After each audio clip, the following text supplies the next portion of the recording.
Assalamualaikum warahmatullahi wabarakatuh. Selamat pagi. Berjumpa lagi dengan Bu Wiwit dalam pelajaran matematika hari ini. Apa kabar anak-anak ibu semua? Semoga tetap sehat dan tetap semangat. Nah, minggu kemarin kita sudah belajar mengenai perbandingan. Kalian sudah mengerti perbandingan itu seperti apa? Kalian sudah bisa menyederhanakan perbandingan. Nah, sekarang kita akan belajar mengenai perbandingan senilai dan perbandingan berbalik nilai. Yuk kita simak ya. Nah, sekarang coba perhatikan ilustrasi berikut.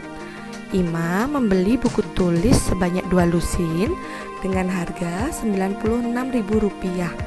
Berapakah Ima harus membayar jika dia membeli 4 buah buku tulis dengan merek yang sama?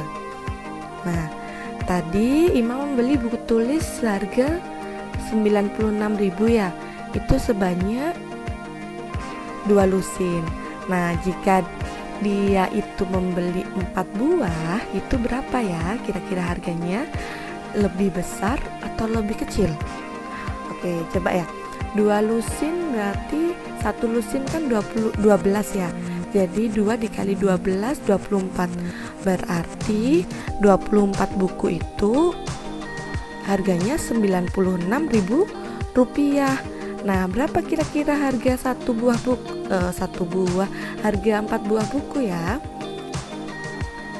Kita bisa menghitung harga satu buah bukunya kan? Nah, coba kita hitung ya. Kalau 24 buku itu harganya Rp96.000. Nah, kira-kira satu buku harganya berapa ya? Oke, berarti tinggal kita bagi aja kan. Satu buku berarti harganya Rp96.000 dibagi 24 berapa? Iya, berarti 4.000. Nah, kalau 4 buku berapa ya?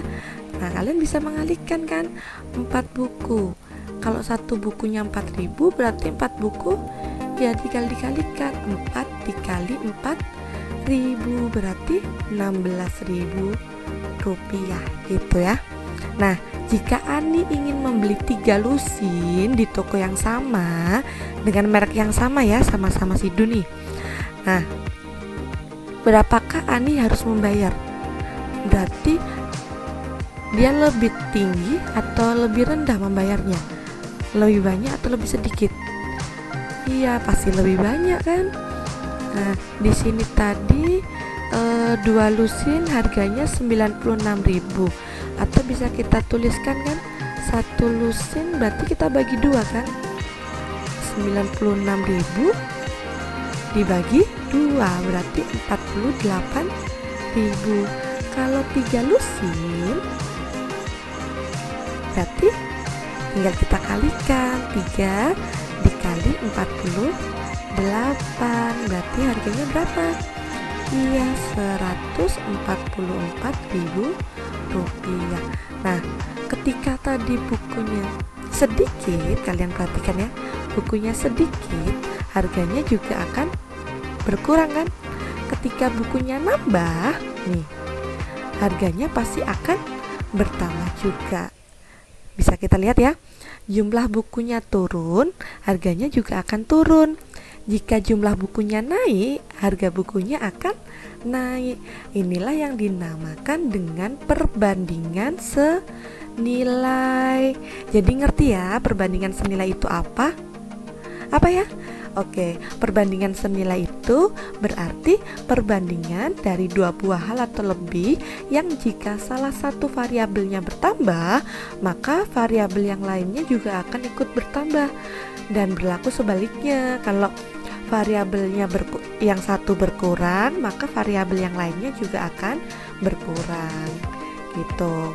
Nih, contohnya misalkan komponen satunya naik, komponen duanya juga akan naik dia. Komponen satunya turun, komponen duanya juga akan turun. Nah, persamaan perbandingan itu bisa kita tulis A per B sama dengan C per D. Nah, bisa kita kalikan silang nih. Nih kita kalikan silang, A kali D nih, AD sama dengan B kali C gitu. Ngerti ya? Oke. Nah, apa aja sih contoh-contoh kejadian perbandingan senilai? Banyak sekali dalam kehidupan kita. Contohnya misalkan banyak barang dengan jumlah harga barang, kemudian jumlah tabungan dengan lama waktu penyimpanan, kemudian misalkan jumlah pekerja dengan jumlah uang yang dikeluarkan, upah yang dikeluarkan, dan masih banyak contoh yang lainnya. Nah, coba ya. Saat Budi berusia 4 tahun, adiknya berusia 2 tahun. Sekarang Budi berusia 8 tahun. Berarti berapa usia adiknya?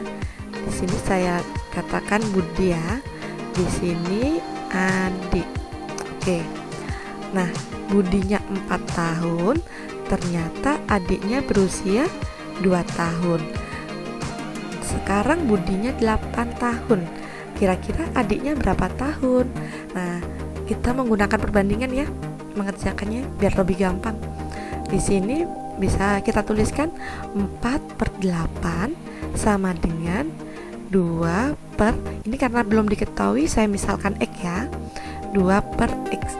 Nah, untuk mencari X berarti kita kalikan silang kan, kita tutup X-nya, berarti 2 dikali 8 dibagi 4. Iya, berarti X sama dengan 2 dikali 8 dibagi 4. Berapa nih? 2 kali 8, 16 bagi 4. Iya, 4. Berarti jadi adiknya berusia berapa? 4 tahun. Itu gampang ya. Oke, sekarang kita ke contoh yang kedua. Persediaan beras pada keluarga Pak Iwan adalah 40 kg. Ternyata cukup untuk makan 24 hari. Kemudian ayah membeli beras lagi sebanyak 60 kg.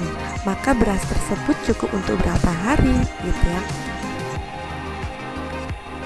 Nah, kalau 4, di sini saya tuliskan beras, di sini saya tuliskan harinya ya. Kalau 40 kg ternyata cukupnya berasnya selama 24 hari. Nah, ketika ayah membeli lagi 60 berarti ditambah kan? Nah, berarti berasnya jadi berapa? Iya, berarti 40 ditambah 60 jadi berapa? Iya, jadi 100. Nah, cukup untuk berapa hari ya? Coba kita hitung. 40 berarti di sini per 100 sama dengan 24. Ini saya misalkan X ya. Oke. Berarti X-nya kita kalikan silang, berarti 24 dikali 100 ya dibagi 40. Bisa kita coret ya. Kita coret nolnya, 24 dengan 4. Di sini berarti 6 ya. 6 kali 10 berapa? Iya, 60. Berarti berasnya cukup untuk 60 hari gitu. Gampang ya? Berasnya bertambah, harinya juga akan bertambah gitu. Nah, coba sekarang perhatikan ilustrasi berikut ya. Pak Andi akan membangun rumah dengan memperkerjakan 5 orang tukang dan diperkirakan akan selesai dalam waktu 200 hari. Jika Pak Andi menambah pekerjanya menjadi 10 orang, berapa waktu yang diperlukan ya untuk membangun rumah Pak Andi? Kira-kira lebih cepat atau lebih sedikit, lebih lama ya? Nah, coba perhatikan. 5 orang tukang itu dalam waktu 200 hari. Kalau 10 orang tukang kira-kira lebih cepat atau lebih lambat? Kira-kira berapa hari ya? Oke ya. Nah, coba kita hitung. 5 orang tukang itu selama 200 hari. Kalau 10 orang tukang kira-kira berapa hari ya? Nah, kalau menurut kalian kira-kira? Iya, pasti lebih cepat karena orangnya lebih banyak kan.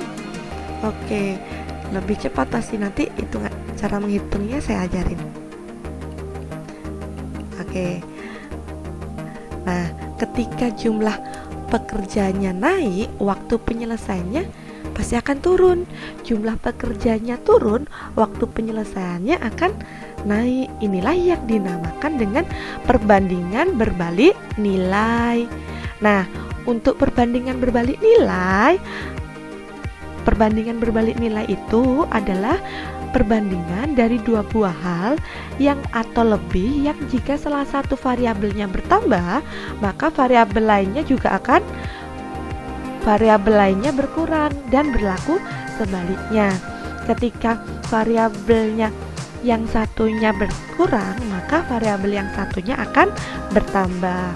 Maka bisa kita tulis A per B sama dengan, kalau C per D kan turun, berarti di sini kita balik, berarti D per C. Jadi untuk perbandingan berbalik nilai, nanti salah satu komponennya ini kamu balik gitu.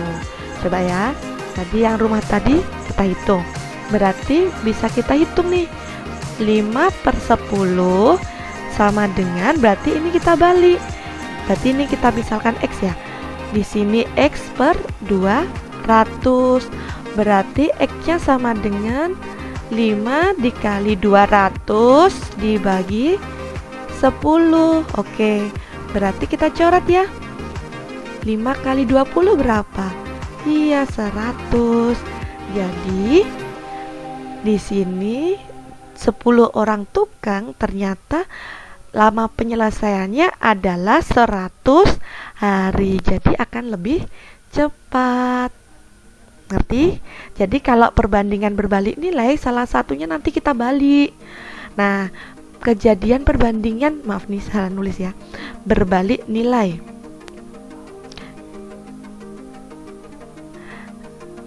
Nah, apa aja contohnya ya? Banyak pekerja dengan lama waktu tadi ya. Kemudian banyak hewan ternak dengan lama makanannya habis. Kemudian kecepatan dengan lama waktu yang diperlukan dan lain-lainnya. Nah, coba perhatikan. Seorang peternak mempunyai persediaan makanan untuk 20 ekor selama 18 hari. Kemudian peternak tersebut membeli lagi 4 ekor. Nah, coba kita lihat ya. Tadi kambingnya dengan makanan ya,